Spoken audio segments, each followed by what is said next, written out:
Yan yung drone na F198. Bali 1K lang po pala yan. Sa Lazada lang yan nabibili. Di ko muna ilalagay dito yung link. Ayan. Sa mga gusto lang bumili, search nyo lang KBDFA F198.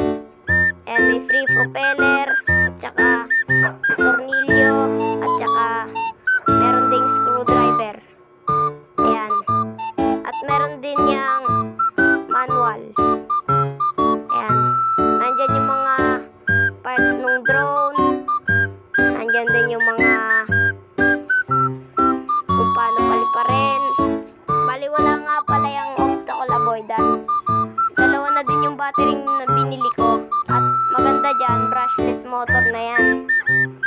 At meron din yung dual camera. Ayan. Lang, ko lang. Next naman natin ay yung drone. Etong drone na to, ayan, maganda quality niyan. Ayan. Ganyan nga pala yung itsura niyan pag naka-fold. Ayan, ganyan. Pag nakaharap sa'yo. Pag naka-unfold naman, ang itsura niya, ganito. Ayan. Ganyan. Battery din yan.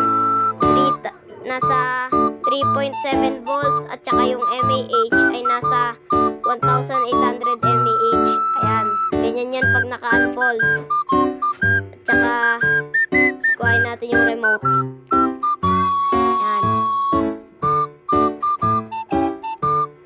Up, down. Then up. Ayan. Gumagana yan. Makikita mo agad yan sa gabi.